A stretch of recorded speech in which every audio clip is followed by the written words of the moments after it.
Hey, welcome back. On Wednesday, Governor Maggie Hassan gives her first State of the State address. She's obviously in her first term. She gave an inaugural address when she was first in office.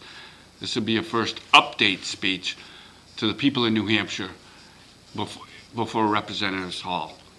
I think you look at something like the State of the Union we saw from President Obama last week. No big, bold ideas. A lot of small ball initiatives, a very positive, upbeat speech about the future of the economy. Governor Maggie Hassan right now politically is sitting in pretty solid shape. The MUR poll that came out last week showed her approval rating was 2-1, which is strong for a first-term governor. Not as strong as it was a few months ago, but still pretty solid. She only has one Republican opponent right now, Andrew Hemingway, who's just entered the race. Like I said, I think it's going to be a positive speech. I think she's going to talk about the need for infrastructure spending. I don't think she'll support a gas tax or a toll increase publicly at this point, but I think she's going to talk about the need to invest in infrastructure. I think she's also going to talk about pay equality. She'll support a raising of the minimum wage. You remember President Obama last week essentially said to governors across the country, don't wait for Congress to do anything. It's not going to happen. 5 states raised the minimum wage in the past year. He called on other states to do so, and Governor Hassan supported that. We also saw the Business and Industry Association, a number of business groups kind of impressively come out against the minimum wage increase last week. It's going to have problems in the state Senate, but she'll talk about it in her speech. Look for innovation. She used the word 17 times in the inaugural address when she was first elected. May not hit that record, but quite a few times she'll talk about that.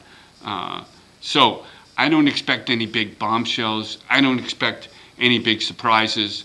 I expect a very upbeat, optimistic, first-term governor looking to do what all but one governor in the last 90 years has done, and that is coast to re-election to a second term.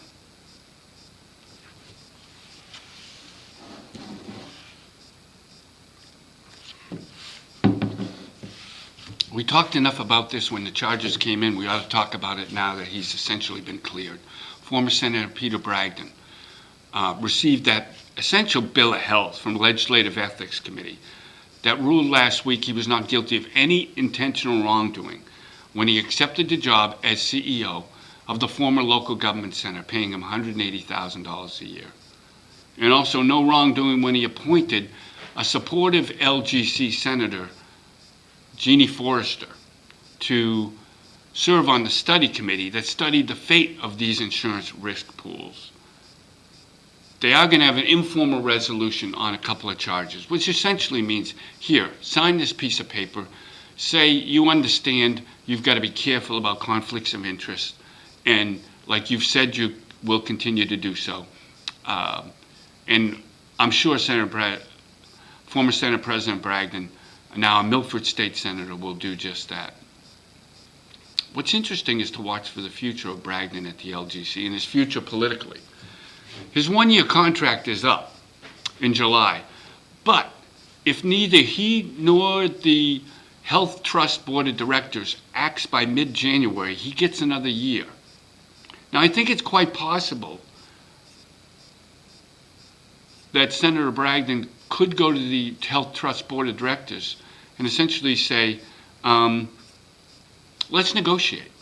Meaning, let's talk about a 3-year contract or a 5-year contract. Peter Bragdon likes doing this job and seems to be doing it fairly well by all accounts. The Board of Directors says a lot of wonderful things about him, and they had no doubt that he was going to be cleared of all these ethics charges. So this was never really an issue that prevented his future employment. Now, if he takes a longer-term contract, longer than 1 year, I think it's almost a certainty that he doesn't run for re-election in the Senate district. If he only gets that extra year, it's conceivable he could run again. But I don't think he's made that decision yet. I think it would unleash an explosion of potential contenders, many of them House members, as many as 9 or 10 in his Senate district, I'm told, Republican and Democrat, have looked at that seat. If Peter Bragdon doesn't want it, they do. We'll follow all that for you at Nashua Telegraph.